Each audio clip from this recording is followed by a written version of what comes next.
Welcome to the Veil of Truth, your gateway to uncovering hidden insights and illuminating mysteries. I'm thrilled you've joined our global community. Whether you're watching from a bustling city skyline or a quiet countryside, we're glad you're here. Globe showing Europe, Africa, so tell me, where are you tuning in from today? Chapter 1, The House on the Hill. The rain had not ceased since dawn. Thin sheets of drizzle drifted across the countryside, veiling the hedgerows and the stubbled fields in a melancholy mist. A grey pall hung over the village of Marford, where smoke rose sluggishly from the chimneys, and the narrow lanes glistened like ribbons of dark glass. The only sound was the steady clip-clop of the trap carrying Hercule Poirot and Captain Hastings up the steep lane towards Greystone House, a solitary estate perched like a watchful sentinel above the village. Hastings drew his coat tighter. "Dashed miserable weather," he muttered, peering through the fogged glass of the carriage window. "I don't know what Helena was thinking, staying on in a place like this. Cheerless, if you ask me. I should think anyone living here might easily," he broke off, realizing he was on the edge of an indelicacy. Poirot, seated opposite him, was immaculate as ever despite the journey. Not a speck of mud marred his patent leather shoes. His moustache, proud and symmetrical, seemed to defy the dampness in the air. He regarded his friend with raised brows. "You were about to say, mon ami, that in such a house, one might take the pistol and say adieu to life." "Yes?" Hastings coughed uncomfortably. "Well, that is to say, I can imagine a fellow becoming rather melancholy in such surroundings. Though, of course, Helena insists her cousin was never the sort for such an act." "Ah." Poirot tapped the silver handle of his cane against the carriage floor. "There you touch upon the heart of the matter. A suicide in which the family does not believe, it is already suspicious. The dear lady's letter was most urgent, was it not? And what does she say?" "That the coroner has ruled it suicide, that the police are content, yet she is not." The carriage crested the hill. Through the thinning drizzle, Greystone House loomed into view, a square, grey edifice of late Georgian style, its stone facade weather-streaked and grim. The windows stared down blankly, and ivy clawed at the walls as though seeking to drag the whole structure back into the earth. The house commanded the valley below, yet seemed itself oppressed by the heavy clouds pressing low upon the roof. "Bleak," Hastings murmured. "Exactment," Poirot agreed softly. "A house with a character, Hastings. Always, I observe, the scene of tragedy has a character of its own. One feels it, here, a heaviness, a silence that lingers." The trap stopped before the wide steps of the house. A butler of impressive solemnity ushered them into the hall, where a fire struggled to warm the draughty space. From a side door emerged Lady Helena Markham. She was tall, elegant in morning black, but her face was drawn, and the light in her eyes seemed almost extinguished. Yet when she saw Hastings, she managed a faint smile. "James," she said, using his Christian name with affectionate familiarity. "Thank you for coming so swiftly. And Monsieur Poirot, I am deeply grateful you agreed to accompany him. I hardly know where to begin."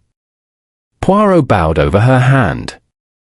"Madam, one begins always at the beginning. But let us not rush. First, you must tell me of your cousin. What was his nature?" Lady Helena hesitated, then led them into a drawing room, where a brighter fire at least softened the gloom. "Richard was proud," she said at last. "Reserved, perhaps, but strong in character. He had his faults, as we all do. He liked to wager at cards, he could be obstinate, but he was no coward. He would never have," her voice faltered, "never have chosen such an end. Yet there was a note." Poirot prompted gently. "Yes." She produced a folded sheet from her pocket, already creased from repeated handling. They found it on his desk, beside the revolver. The police said it was plain enough. Poirot took the paper delicately, as though it might crumble in his fingers. He read aloud, the words clipped and formal, "I cannot endure the disgrace. Forgive me." He handed it back. So short. So final. It has the air almost of a message written for strangers, not for those who loved him. Lady Helena nodded vehemently. Exactly. It does not sound like him at all. And disgrace, what disgrace? He had debts, yes, but nothing ruinous. Certainly not enough to drive him to despair. Poirot's eyes gleamed. Then already we have discord, madam. The outward evidence proclaims suicide, yet the character of the man, known best to those close to him, cries out against it. It is as though two voices speak at once, and one is false. Hastings shifted uneasily. But the revolver was found in his own study, wasn't it? And he had the opportunity, alone, late at night. Poirot wagged a finger. Ah, mon ami, opportunity is like the cloak, it may be worn by many. We must not confuse it with the act itself. A clock chimed the hour. From beyond the door came the muffled sounds of servants moving, the clatter of crockery. Lady Helena rose. Perhaps you would care to see the study, Monsieur Poirot. Nothing has been touched, except that the body, of course, was removed. I insisted it be kept just as it was, until someone wiser than the local constable could examine it. Poirot inclined his head gravely. That is most wise, madam. It is in the scene itself that the truth may whisper to us, if we have the patience to listen. They followed her down a long corridor hung with dark portraits of Fenton ancestors, their painted eyes glowering from the shadows. At the far end she opened a door and gestured them inside. The study was a masculine chamber, lined with heavy shelves of law and account books. The curtains were half drawn, letting in only a pallid light. On the broad oak desk lay a revolver, gleaming dully. Papers were scattered in some disorder, and a faint, acrid tang still lingered in the air, the unmistakable ghost of gunpowder. Poirot stepped lightly across the carpet, his gaze moving from desk to hearth, from chair to curtain. He touched nothing, but his eyes missed nothing. The revolver lay just to the left of the blotter, the suicide note was folded neatly beside it. An empty brandy glass stood untouched on a side table, as though waiting for lips that never reached it. Poirot's moustaches twitched. He bent, examining the fibers of the carpet near the chair, then straightened with a little sigh. A room can speak, Lady Helena. But it does not always speak the truth. Sometimes it repeats what another has commanded it to say. She stared at him, puzzled. Do you mean? Poirot merely smiled. I mean, madam, that we must listen very carefully indeed. Chapter 2, The Scene of the Death. The study of Richard Fenton was a sombre chamber even in daylight. The house itself had a melancholy air, but this room seemed to hold a silence that was more deliberate, as though it guarded a secret. The curtains were of heavy burgundy velvet, now drawn half across the tall windows. The fire in the grate had long since died, leaving only a smudge of ash. Poirot entered slowly, his eyes flicking from one object to the next, his every movement precise. Hastings trailed after him, his boot sounding clumsy on the Persian rug, while Lady Helena lingered near the threshold, her hands clasped tightly together. The body was discovered here. Poirot asked, indicating the armchair drawn close to the desk. Yes, Lady Helena replied. By Mr. Madder, Richard's partner in business. He had come late in the evening, hoping to speak with Richard. When there was no answer to his knock, he opened the door, and found him. Poirot bent low, examining the carpet in front of the chair. Ah, and the revolver, it was placed there, on the desk. Just so. Beside the note. The constable took photographs before removing Richard's body. They declared it a straightforward suicide. Straightforward. Poirot's moustaches bristled. There is no such thing, madam. Life, it is never straightforward, and death still less so. He approached the desk. The revolver lay where it had been returned by the police, its dull metal surface smudged. Poirot did not touch it, merely leaned close, his sharp eyes narrowing. "Fingerprints," he murmured. "But are they too perfect, perhaps? Too obliging?" Hastings peered over his shoulder. "Dash it all, Poirot, surely a man's own prints on his own revolver mean nothing unusual." "Do not be too certain, Hastings. The obvious is so often the veil that conceals the truth. Tell me, when you see this, what do you observe?" Hastings frowned. "Well, the revolver was on the desk.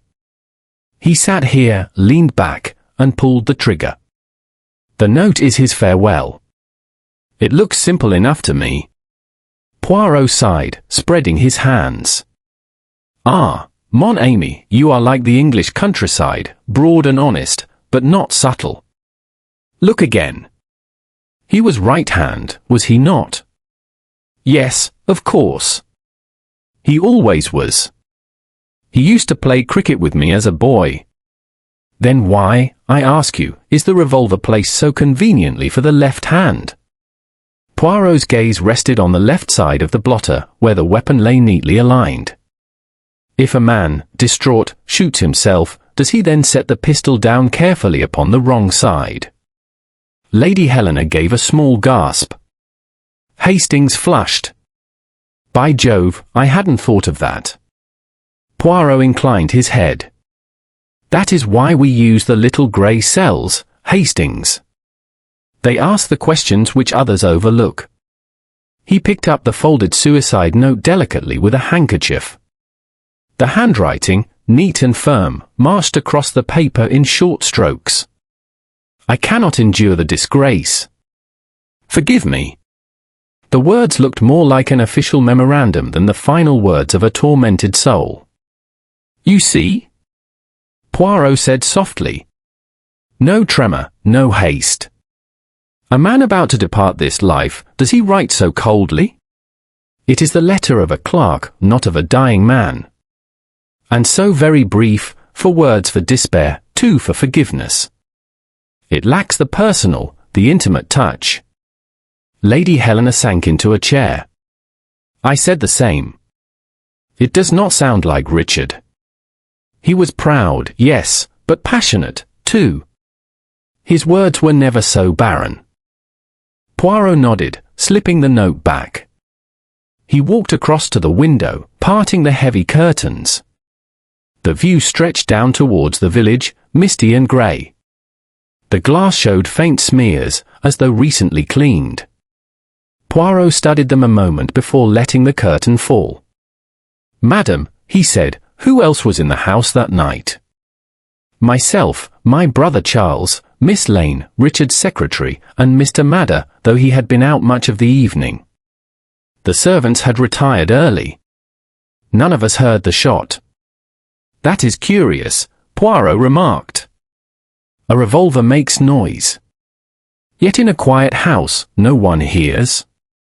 Perhaps there was music, or a storm." "No," she said. "It was very still. I remember because I had gone to bed with a headache, and every sound seemed magnified. Yet I heard nothing." Poirot tapped his cane thoughtfully. "Interesting, very interesting." He turned his attention to the small side table. The brandy glass gleamed untouched, amber liquid within. He poured this for himself, perhaps, and then never drank? Or was it poured for him by another hand? These small things, they matter. Hastings made a dismissive gesture. "You can't draw conclusions from a glass of brandy, Poirot." "On the contrary, mon ami, one may draw very many conclusions from the glass, the ashtray, the paperclip on a desk. Each thing speaks, if one listens with patience." Lady Helena spoke hesitantly. "There was another detail, which I have not mentioned. The window latch was unfastened when they found him. Richard was meticulous about such things, he always locked up before retiring. It struck me as strange. Poirot's eyes gleamed. Voila! Now the room begins to tell its story. A latch unfastened, a glass untouched, a revolver misplaced, a note too tidy. Piece by piece, madam, it builds itself like a puzzle. He circled the room once more, pausing to glance at the rug near the hearth. He crouched briefly, touching the pile with his fingertip. A faint indentation. As though something heavy stood here and was moved quickly. He straightened. It is not conclusive, but I note it. At last, he turned back to Lady Helena. Madam, your instincts are correct. This was not suicide. It was arranged to look so, but badly arranged. There are already too many contradictions. The matter is far from finished. Hastings stared. You really think so? But who? Poirot raised a hand. Patience, Hastings. We do not yet accuse. First, we observe. The truth is like a bird, it will not be caught if one rushes. We must wait, quietly, until it flies into our hand. Lady Helena's face showed relief mingled with dread. Then you will investigate further, Monsieur Poirot. Poirot bowed slightly. Madam, you may depend upon me. Hercule Poirot does not leave a puzzle half solved. I shall speak with each person in this house, and I promise you this, the true voice of this room will be heard. The clock in the hall chimed again, echoing mournfully. Poirot glanced at it, then smoothed his cuffs. Come, Hastings. We have seen the stage. Now let us meet the players. As they stepped back into the corridor, Hastings murmured, You know, Poirot, sometimes I think you see ghosts where there are none. But then again, well, I suppose time will tell. Poirot smiled enigmatically, twirling his moustache. Not ghosts, Hastings. Merely shadows. And where there are shadows, there is always something, or someone, that casts them. Chapter 3, The Circle of Suspects. Dinner that evening at Greystone House carried the strange, brittle atmosphere that follows a household tragedy. The dining room, though handsomely proportioned, felt oppressive, the heavy curtains and somber portraits closing in upon the guests. A silver candelabrum threw long shadows across the tablecloth, its flickering light catching the strained expressions of those seated around the board. Lady Helena presided with admirable composure, though her voice occasionally faltered. To her right sat her brother Charles Fenton, a man in his early 40s, whose restlessness betrayed itself in the constant tapping of his fingers against his wine-glass. Opposite him was Miss Beatrice Lane, Richard's secretary, a young woman of quiet bearing whose eyes were red from weeping. At the far end, occupying his seat with boisterous presence, was Mr. Edmund Madder, Richard's business partner. He was a stout, ruddy-faced man whose booming laugh seemed incongruous in the subdued company. Poirot and Hastings were placed midway down the table, able to observe all. Poirot ate sparingly, his neat hands arranging his cutlery with fastidious care. His sharp eyes moved constantly from face to face, missing no twitch of lip or flicker of gaze. Hastings, meanwhile, did his best to engage in polite conversation, though he confessed inwardly that the company felt awkward, almost hostile. It was Charles Fenton who broke the silence first. Well, he said gruffly, pushing aside his soup plate, I suppose we had better face facts. My cousin took the coward's way out. There's no shame in admitting it now, unpleasant though it is. Lady Helena shot him a look of dismay. Charles! You know I do not believe that. He shrugged, reaching for the wine decanter. Believe what you like. The man had debts up to his ears, and Madder here can confirm it. Better to end it quickly than drag the family name through the courts. Madder chuckled, a sound that grated on Poirot's nerves. Yes, Richard did rather let things run away with him. But a man's weaknesses are his own affair. Still, I did what I could to save him. Miss Lane, who had sat silently until now, spoke suddenly, her voice trembling. That is not true. Mr. Fenton was not weak. He was strong, stronger than you knew. And he never gave up, not once. If he had debts, he was ready to face them. He told me so. The table fell silent. Lady Helena reached across to pat the girl's hand. Charles muttered something under his breath about hero worship. Poirot dabbed his lips with his napkin. Mademoiselle, forgive me if I intrude. You say Monsieur Fenton spoke of facing his debts? He confided in you. Beatrice Lane met his gaze steadily. Yes. The day before he died, he told me he intended to set matters right. He said he had discovered something, a fraud, or at least irregularities, and that he would not rest until the truth was made known. Madda laughed again, though the sound was forced. Nonsense, pure nonsense. The girl's imagination. Richard was, well, I'll not speak ill of the dead, but he wasn't capable of such noble crusades. Poirot leaned back, his fingers steepled. Yet, monsieur, it is curious. A man who intends to expose wrongdoing, does he then take his own life before doing so?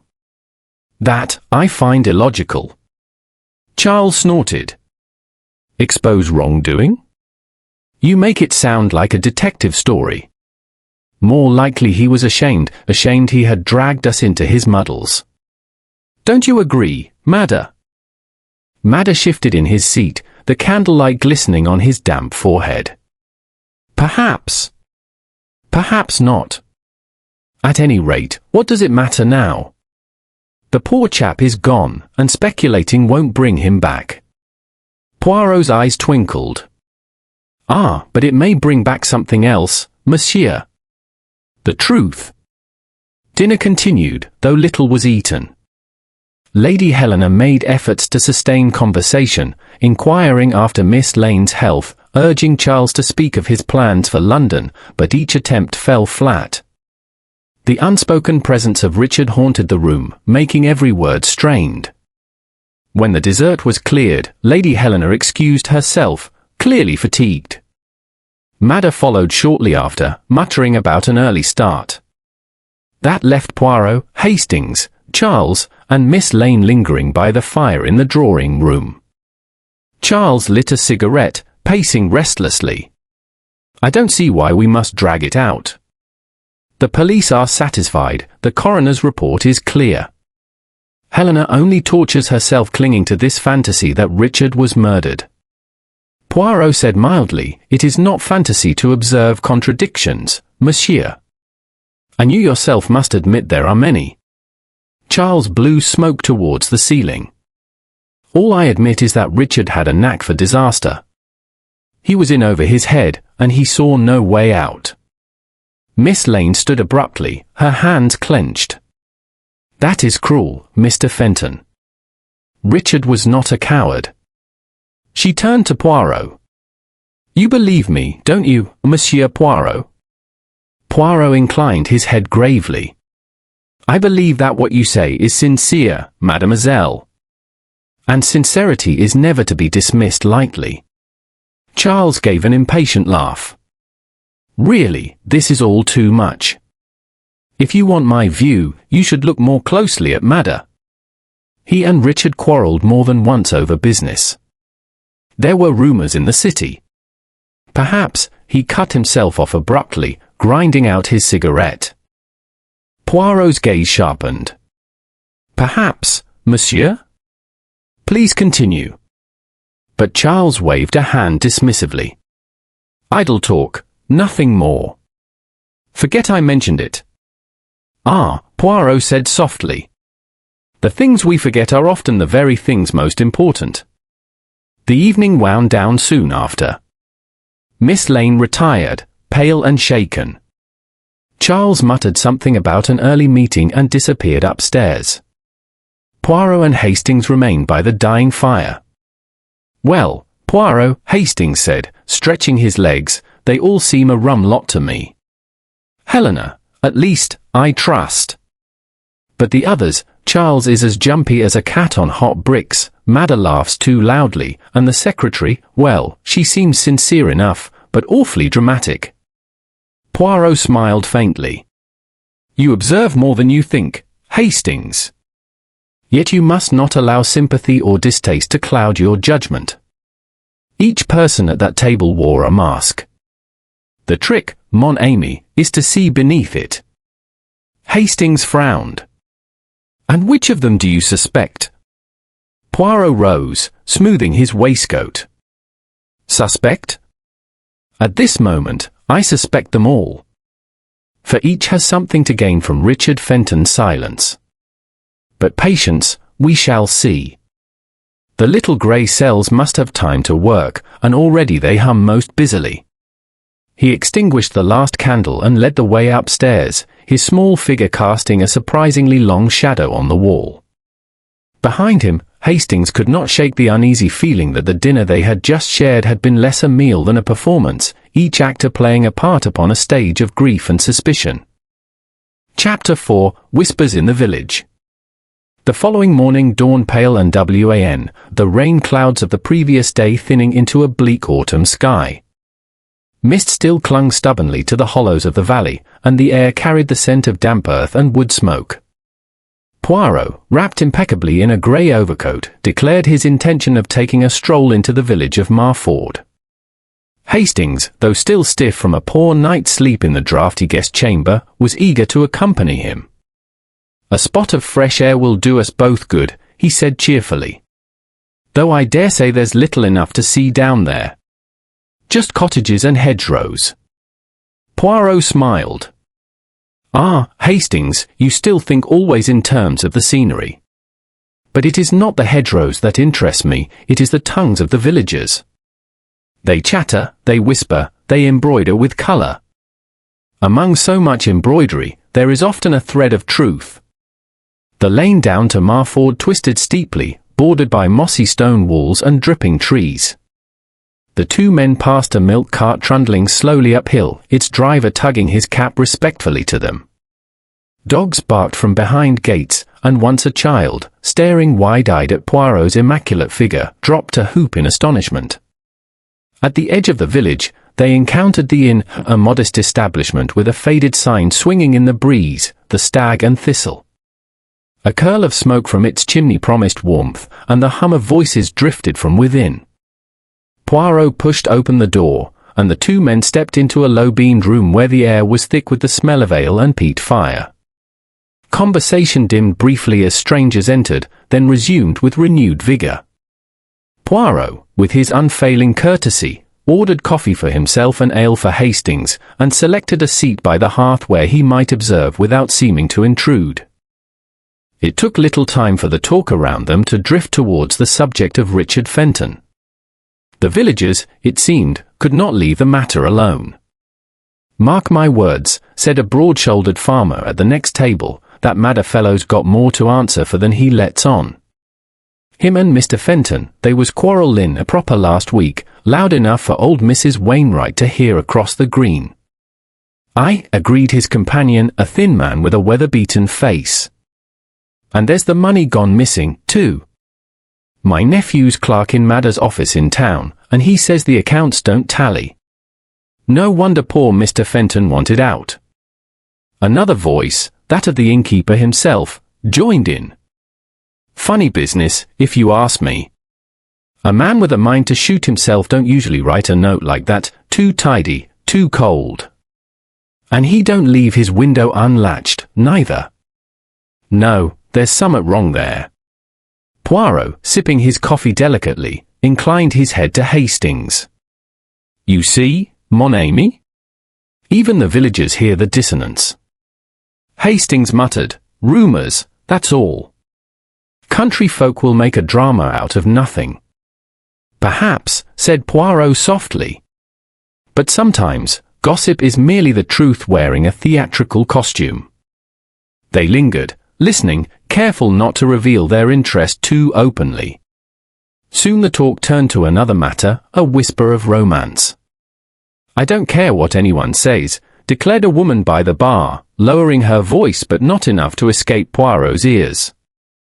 Miss Lane and Mr. Fenton, they were closer than proper. Always walking the grounds together, always whispering. And she, poor lamb, was half in love with him, that's plain to see. The farmer grunted. If that's so, then she'll not take kindly to his end. Still, makes you wonder, maybe there was more to it. A young woman's jealousy, eh? Stranger things have happened. Poirot's eyes glimmered as he stirred his coffee. Ah, Hastings, another little thread for our tapestry. Love, money, quarrels, each is motive, is it not? Hastings frowned. You can't seriously think Miss Lane. I think nothing yet. I only collect. Like the bee, I gather pollen from many flowers, and later, perhaps, the honey of truth will form. When they left the inn, the mist had begun to lift, revealing the neat cottages and well-kept gardens of Marford. The church spire rose modestly above the rooftops, and a flock of rooks cawed noisily in the elms. As they passed the post office, Poirot paused to purchase a newspaper. The postmistress, a sharp-eyed woman, took the opportunity to lean closer and whisper. Terrible thing, monsieur. But between you and me, Mr. Fenton had enemies. There's talk of a partnership gone sour. And Mr. Madder, well, he's a man who likes to win, whatever the cost. Poirot thanked her with a courteous bow, then rejoined Hastings. Do you see, my friend? Everywhere we turn, the name of Madder falls like a heavy stone. Yet, one must be cautious. When suspicion is too loud, it may be meant to drown out another truth. They climbed the hill back to Greystone House slowly, Hastings puffing from the effort. As the great grey facade came into view, Poirot paused on the path, gazing thoughtfully at the windows. Consider, Hastings, he said at last. If Richard Fenton were truly crushed by debt, why quarrel with his partner? Why speak of exposing something, as Mademoiselle Lane claims? And if he were on the brink of despair, why leave a glass of brandy untouched? Why neglect to latch a window he was known always to secure? Hastings wiped his brow. It doesn't add up, I'll grant you. But what's the alternative? Murder? By Madder? Or by Charles, perhaps, he seemed dashed uncomfortable last night. Or even Miss Lane, though I can't imagine it of her? Poirot smiled faintly. Precisely.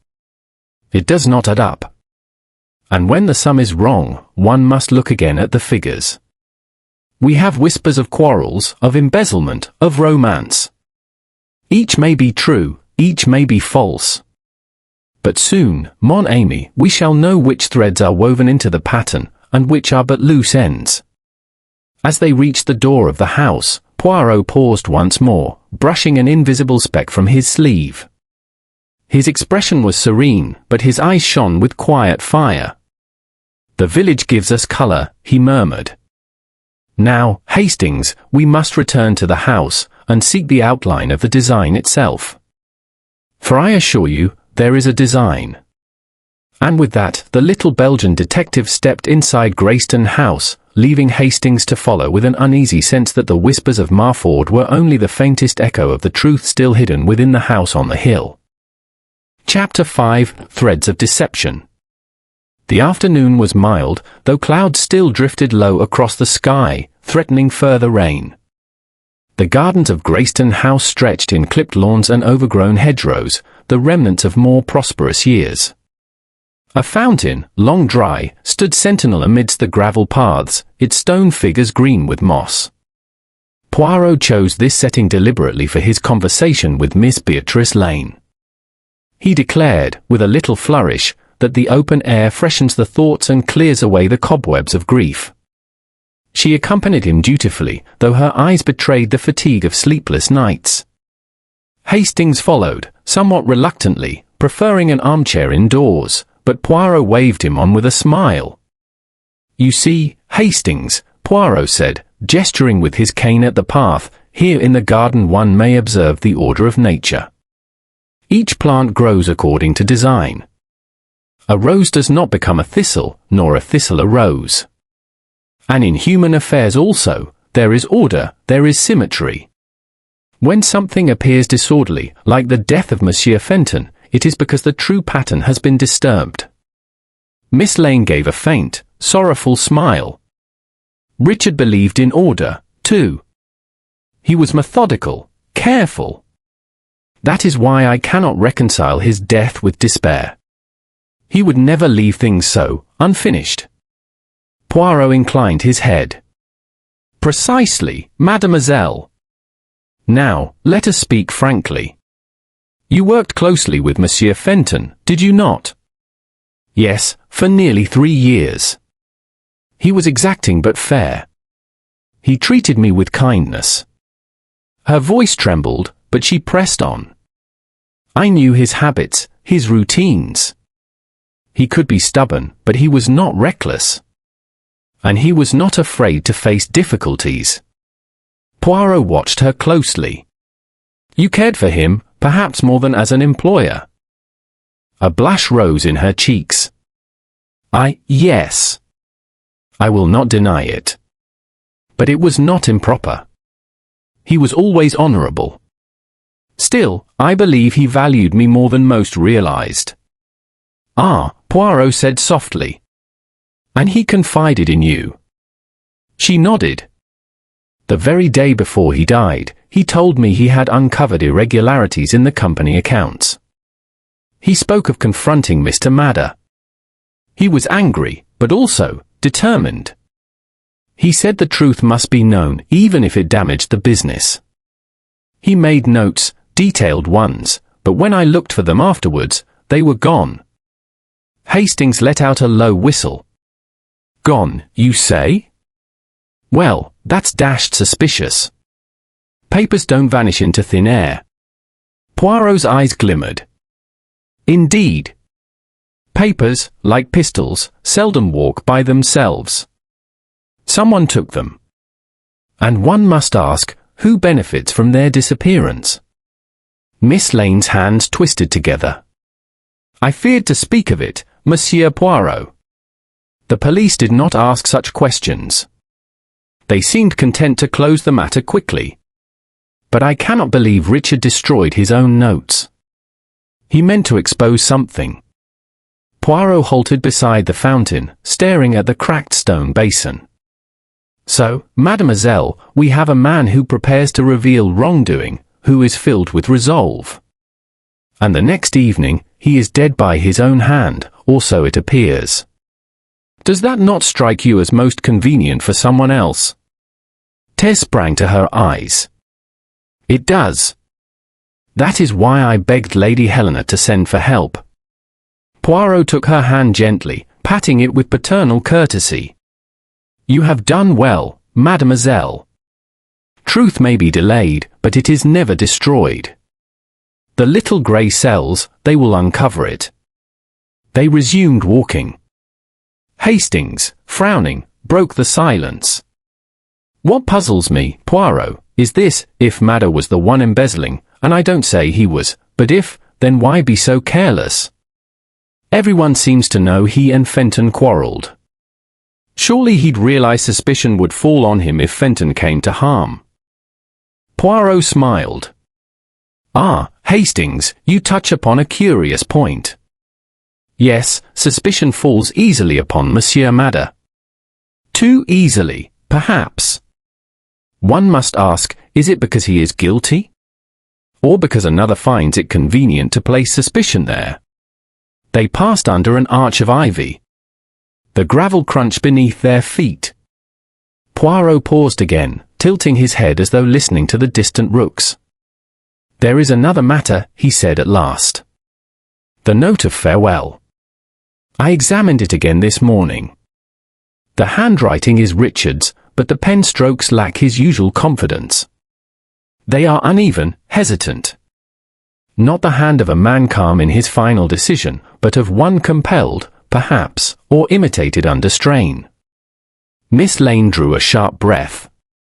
You mean it could have been forced? Possibly. Or written earlier, in another context, and then employed deceitfully. A draft, a discarded fragment, who can say? But it does not ring true as the last cry of a soul in despair. Hastings looked bewildered. I'll be hanged if I can see how you notice such things, Poirot. To me, it looked like any other short note. Poirot chuckled. That, my dear Hastings, is why you are invaluable to me. You see what the ordinary man sees. I see what lies beneath. Between us, we make progress. They had reached a bench beneath a great yew tree. Poirot motioned Miss Lane to sit.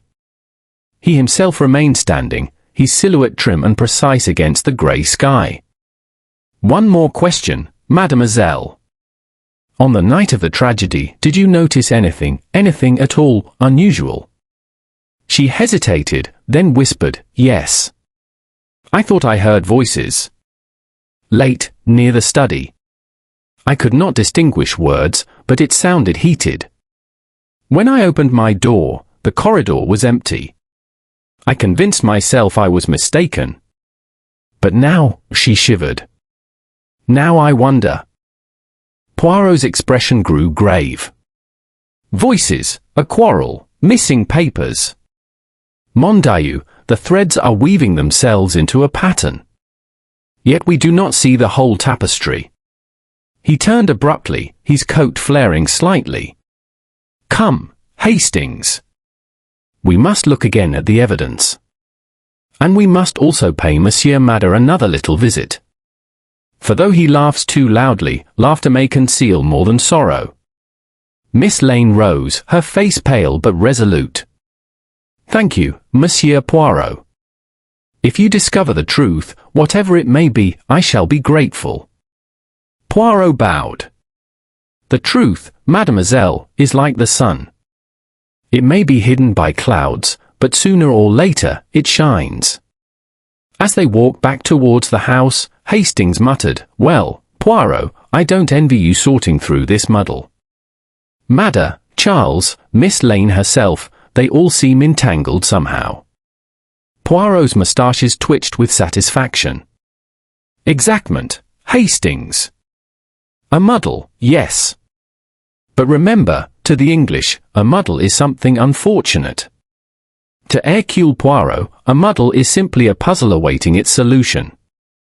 And puzzles, mon ami, are my specialty. The clouds above thickened once more, and a fine drizzle began to fall, spattering the gravel.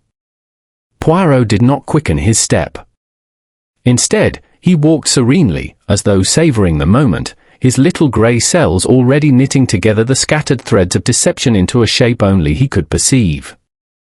Chapter 6, Shadows and Ledgers.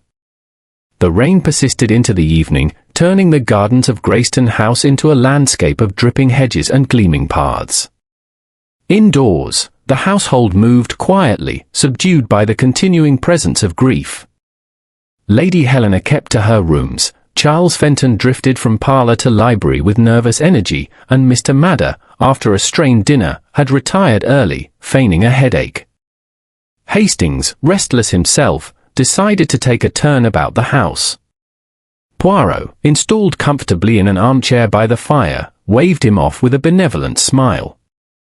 Go, mon ami. Your English legs, they need to move. Mine are content to remain still while my little grey cells take their exercise.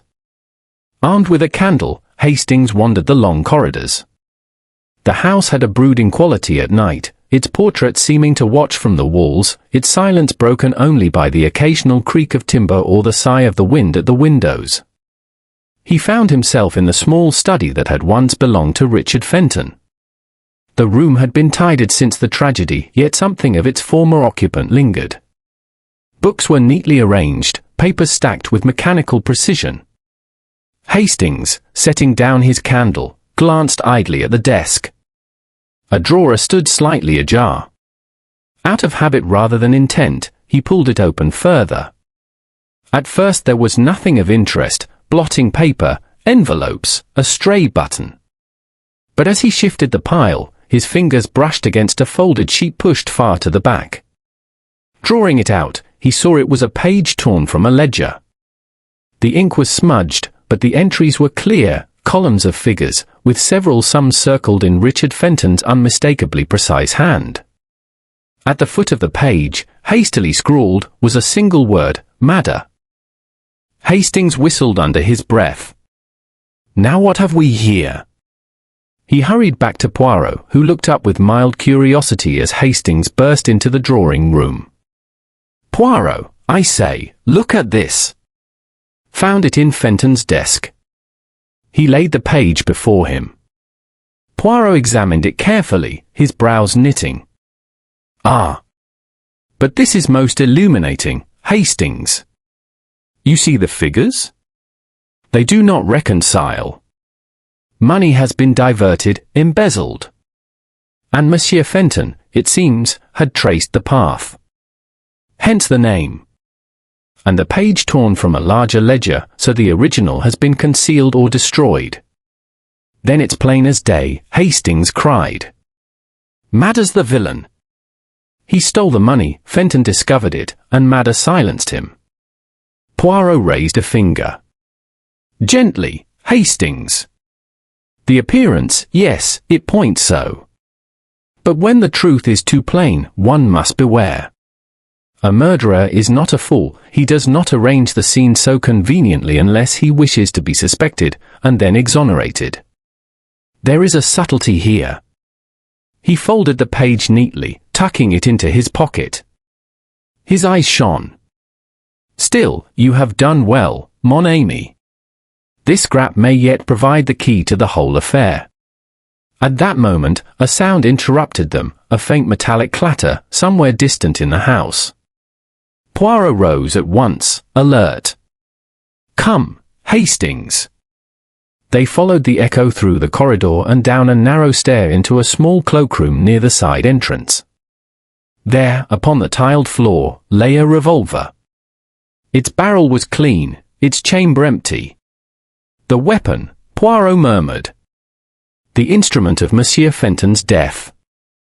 Hastings bent to retrieve it, but Poirot held him back. Do not touch, mon ami. See, the dust about it has been disturbed. It was placed here, not dropped in haste.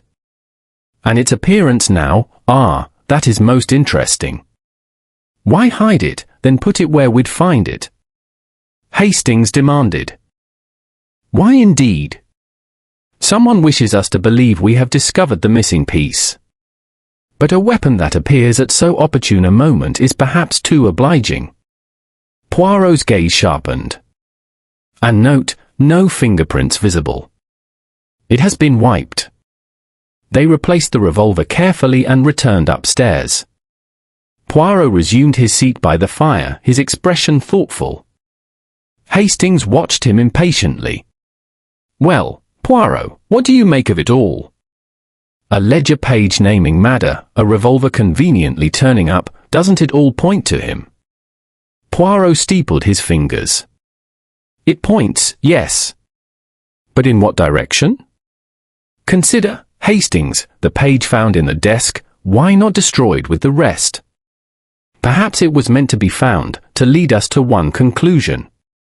And the revolver, appearing now, when suspicion gathers, again, too convenient.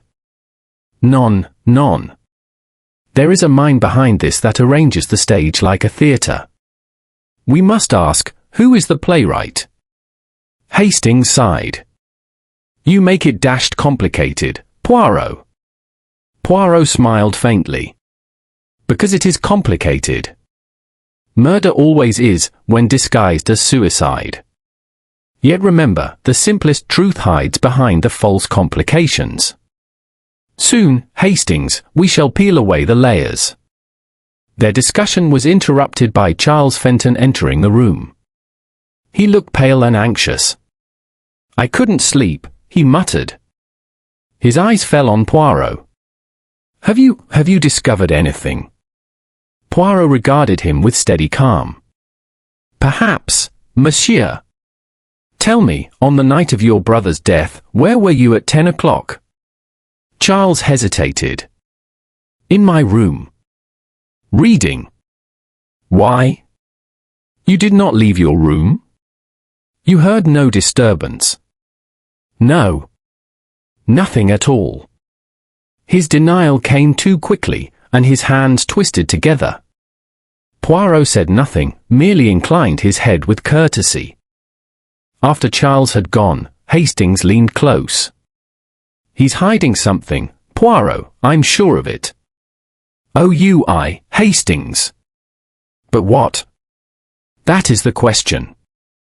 Poirot's gaze moved to the window, where the rain traced long silver lines down the glass. We have three principal threads: money, jealousy, and fear. Each could bind the noose around Monsieur Fenton's neck, or around that of another. The page and the revolver are clues, yes, but they are also messages. Someone speaks to us through them. The trick is to hear what is truly being said. He rose, adjusting his immaculate cuffs. Tomorrow, we shall act. We will confront Monsieur Madder with the figures. We shall observe his response. And we will speak again with Mademoiselle Lane, who knows more than she realizes. But tonight, let us sleep, if we can. For the mind works best when refreshed, and Hercule Poirot requires all his little grey cells for the finale. Hastings could not resist one final protest. But, Poirot, if you suspect Madder, why not go to the police now? Poirot smiled, enigmatic as ever. Because, mon ami, the trap is not yet complete. If I call the hound too soon, the fox will escape. Patience, Hastings. The fox cannot hide forever. And with that, he extinguished the lamp. The room fell into shadow, but the fire still burned, its glow flickering across Poirot's composed face. In that calm, Hastings felt once again the curious certainty that his friend already saw the truth, that the design, invisible to all others, was taking shape in the detective's brilliant mind. Chapter 7: Shadows Lifted. The drawing-room of Greystone House was dimly lit that evening, the heavy curtains drawn against the creeping autumn darkness. A fire smouldered in the hearth, sending flickering shadows across the walls and the high-backed chairs.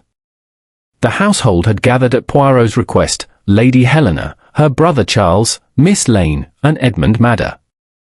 Hastings remained near Poirot, ready to support or note any detail the little Belgian required. Poirot, standing with his usual impeccable poise, surveyed the assembly with a quiet intensity. His green eyes seemed to pierce through the pretense of calm and civility that each member wore. Mesdames et messieurs, he began, his voice even and deliberate, I have requested this gathering because there are questions that must be asked openly. Not in the corridors, not in whispers, but here, before us all. Lady Helena sat stiffly, her hands folded in her lap. Charles lounged uneasily, his fingers drumming on the arm of his chair. Miss Lane, pale but resolute, looked at Poirot with hope mingled with apprehension. Madder, however, occupied his chair with an air of bluster, though the sweat glistening on his brow betrayed unease. Poirot began with measured calm. Monsieur Madder, you were the first to discover the body of Monsieur Fenton. You have declared, in conversation with others, that you did all in your power to save him. Tell me, how did you find him? Madder's chest puffed out as though preparing for a heroic retelling. I knocked, I called. There was no answer. I entered, and there he was. I tried to revive him, but it was too late. That is all, Poirot. Poirot inclined his head politely. You entered, unaccompanied. No other servant, no family member present. No. Yes. I was alone. Madder's voice had a slight tremor. Poirot's gaze swept the room. Curious. The revolver lay to the left, yes? And Monsieur Fenton was right hand. This, too, is most curious, is it not? Madder's eyes flickered, and his fingers clenched the arms of his chair. Charles shifted uneasily, and Miss Lane's hand tightened on her lap. Poirot continued, his tone gentle but relentless. And the note? The farewell note. It is composed with extreme neatness, precise words, unshaken hand. A man of Monsieur Fenton's nature, passionate, meticulous, would he write such a thing on the night he intends to end his life? Or would he struggle? Would the pen tremble? Would the hand betray the despair within? Madder coughed, trying to mask his agitation. I cannot say what he would have done. Poirot moved closer, hands clasped behind his back. Ah, but you see, monsieur, we can observe more than we imagine. People betray themselves in small ways, habits they cannot suppress. Let us speak plainly. Monsieur Fenton had discovered certain discrepancies in your accounts, yes? Certain amounts withdrawn, signatures altered. You quarrelled with him over this, did you not? Madder's face paled, but he regained composure. Quarrelled? Perhaps. Heated words are exchanged in business, no. Poirot tilted his head. Indeed, heated words. But were the quarrels public, or were they the quarrels that fester in secret? Charles muttered under his breath, I told you it's Madder. Why drag this out? Poirot's eyes darted to him. Ah, monsieur, you speak, yet you conceal much. You had access, as Richard's own brother, to the house and his study. Did you enter that room on the night in question? Charles bristled. I was in my own room. Reading. I did not disturb Richard. Poirot smiled faintly. Perhaps. And yet, there is a window unlatched, a glass of brandy untouched, and a chair displaced. Details, my friends, speak in a language many cannot read. But I have read it. And it says something quite clear. He turned to Miss Lane. Mademoiselle, you knew of the irregularities. You were entrusted with certain documents, yes? And you, too, must have noticed the disappearance of notes, pages, evidence, if you will. You did not speak until now, yet you were aware. She nodded, her lips pressed tightly. Yes. I did not speak because I feared. But I could not let Richard's name be tarnished. Poirot moved to the center of the room, facing all. And so we have three threads: money, secrecy, and opportunity. One of you was aware of all three. One of you acted to silence the truth. The others? They were observers, unwitting or unwilling. He paused, letting the words sink in. Madder's hands trembled slightly. Charles shifted nervously. Miss Lane's eyes were wide and unwavering. Lady Helena clutched her handkerchief, her face pale. Now, Poirot said softly, let us consider motive. If a man is about to reveal your misdeeds, and your position, your wealth, your reputation are at stake, what choice remains to you? Would you act in desperation? Would you employ guile? Or would you allow the truth to triumph? Madder's composure snapped. Enough. I did nothing. Richard? Richard destroyed his own life. That note, it was his. Poirot's gaze did not waver. Ah, but the hand betrays the mind. The pressure of the pen is uneven, hesitant, unlike Richard's usual precision. And the revolver, placed conveniently to mislead, on the wrong side of the desk for a right-hand man, too tidy, too deliberate, to be suicide. Charles muttered, then who? Poirot raised a hand. Patience. There is more. Consider the ledger page found by Hastings today. Names, numbers, signatures. Missing funds traced directly to Monsieur Madder. Yet the page was deliberately left where it could be found, so that suspicion might point in one direction, while the true pattern remained obscured. Clever, n'est-ce pas? Hastings, who had been silent, nodded. By Jove, Poirot, you see it all. Poirot twirled his moustaches. Not all, Hastings. Yet. But now the net begins to tighten. Observe the faces of those present. Each flicker of an eye, each twitch of a hand, these are the small betrayals. They speak louder than words. And soon we shall see which one cannot resist. He paced slowly, eyes moving from one person to the next. You see, murder, when disguised as suicide, must be meticulous. The perpetrator must anticipate suspicion, conceal motive, and orchestrate the scene. But even the cleverest cannot foresee every detail. The little grey cells, my faithful companions, notice every incongruity. Poirot stopped before Madder. Monsieur, you have benefited from Richard's silence. And yet, you are uneasy. Why? Because the truth, hidden as it may be, exerts its pressure.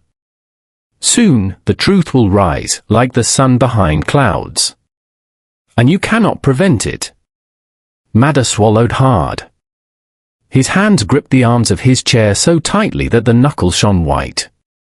Charles glanced at him, frowning, as though seeking confirmation of his own suspicions.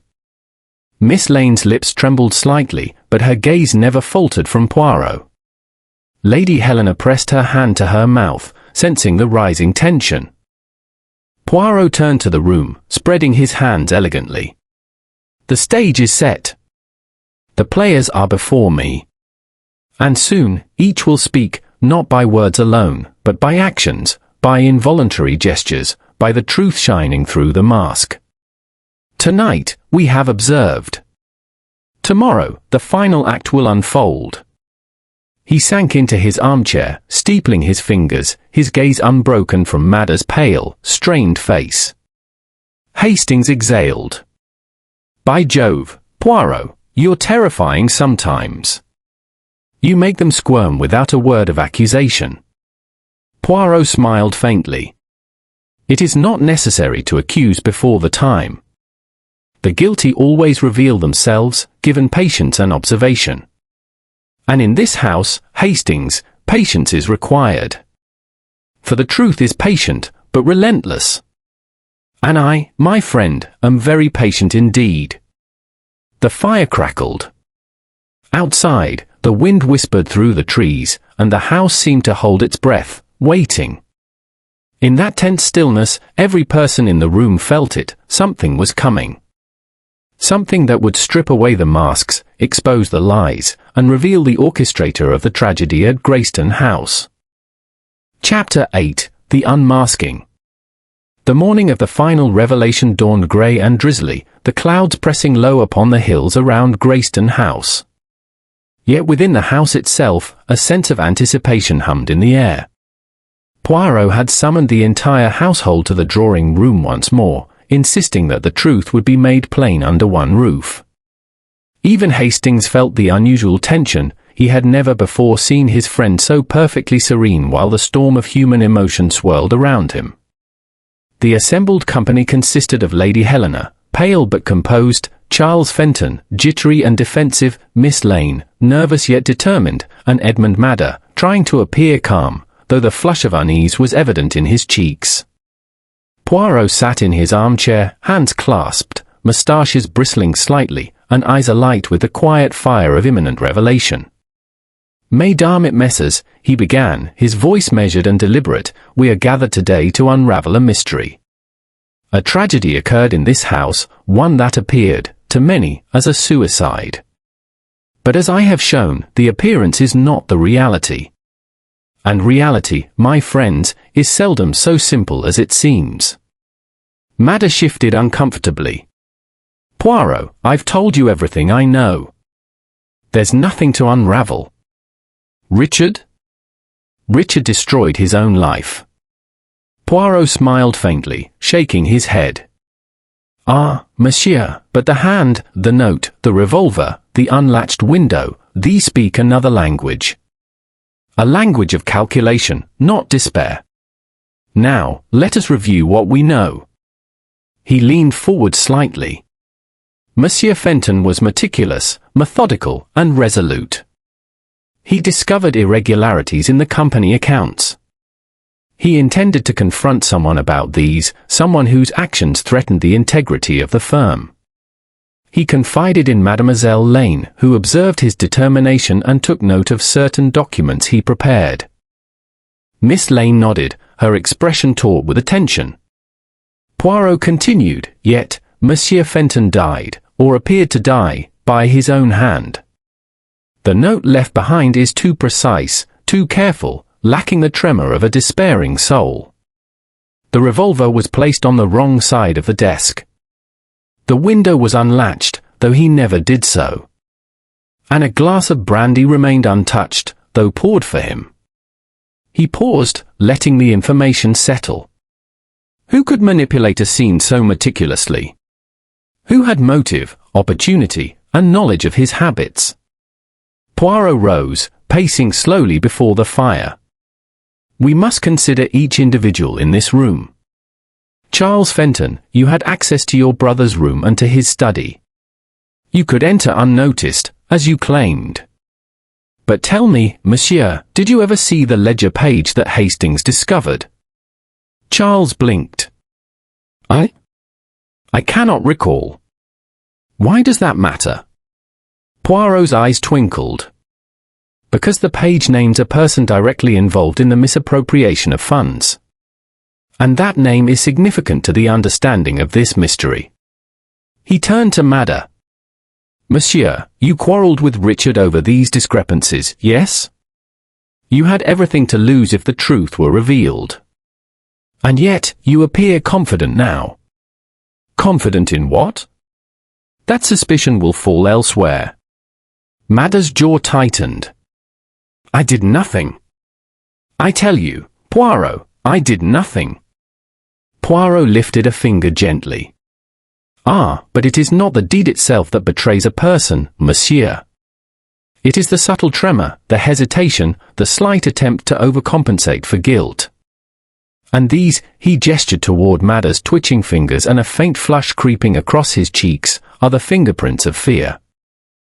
Poirot's gaze swept the room and rested finally on Miss Lane. "Mademoiselle, you knew much. You observed, you understood. Yet you did not act beyond your own sphere. You were neither the perpetrator nor the instigator. Your role was that of the witness, the faithful observer of a man who sought truth." Miss Lane's hands clenched lightly. "Yes," she whispered, her voice steady, "but I feared for him. I feared for everyone. That is why I did not speak sooner." Poirot nodded approvingly. "Très bien. The truth is rarely bold at first, it grows, nurtured by observation and deduction. And now, the final piece of our puzzle." He walked over to the small table where the revolver had been placed the night before. The weapon of supposed suicide, where it lay, how it was handled, and the dust upon it tell a story. But more important than the weapon itself is the planning behind its placement. And the final question, who had knowledge enough to anticipate every detail of Richard Fenton's habits? There was a tense silence in the room. Even Hastings felt the weight of it, sensing the invisible thread Poirot had woven between the pieces of evidence. Poirot turned sharply to Madder. "Monsieur Madder, you are a clever man, but cleverness is not always sufficient to conceal guilt from the little grey cells. You believed that by staging the scene, you could convince all that Richard ended his own life. But you overlooked the small details, the hand, the note, the glass of brandy, the window. You also underestimated one other factor, that Richard Fenton's careful secretary, Mademoiselle Lane, had observed the quarrels, the preparations, and had noted what you did." Madder's face paled. I don't understand." Poirot's voice grew firmer, each word precise. "You took the opportunity one evening when the house was quiet. You knew the habits of your victim. You arranged the revolver to appear as though Richard had used his right hand when, in fact, you had manipulated the scene with your left. You replaced papers, concealed the ledger, and left a note designed to appear as a farewell. You counted on the simplicity of a suicide to shield your crime. Mada's lips quivered. But the ledger page, the one found. Ah, Poirot interrupted, that was deliberate. You allowed that page to remain, knowing someone would find it. You sought to direct suspicion toward yourself, thinking it clever misdirection. But in doing so, you left the rest of your deception vulnerable to scrutiny. Every detail you thought perfect betrayed you. Poirot paused, scanning the room. The evidence, the observations, the patterns of behavior, they all converge. Monsieur Mada, you orchestrated the death of Richard Fenton, hoping to mask murder as suicide. The motive was simple, exposure of embezzlement and the consequent loss of your position and reputation. Mada's shoulders slumped. He shook his head. I never meant. Poirot inclined his head slightly. Intent is of little consequence now. The act is completed, the truth revealed. You acted out of fear and self-preservation. Yet, no matter how carefully you plan, the little grey cells are always patient. They notice what others overlook. And they do not forget. He turned to the others. You see, Lady Helena, Charles, Mademoiselle Lane, this is why appearances can be deceiving. To the eye, suicide seemed natural, logical. But every detail, every subtle inconsistency, pointed elsewhere. And the methodical mind, like that of Hercule Poirot, can see the hidden design. Hastings, breathless with admiration, whispered, "By Jove, Poirot, you did it again. Every detail, every clue, all aligned." Poirot smiled faintly, brushing an imaginary speck from his sleeve.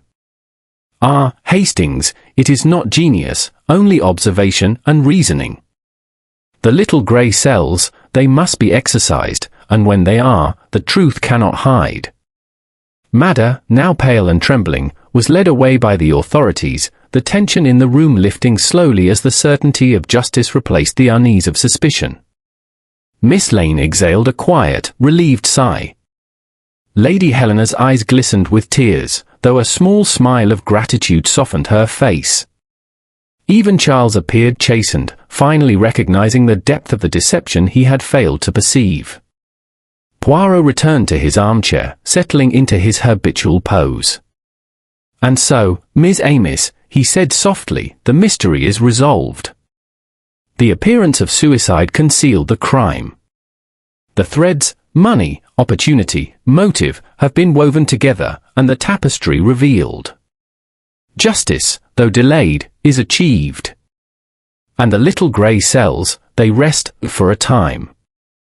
Hastings leaned back beside him, shaking his head in awe.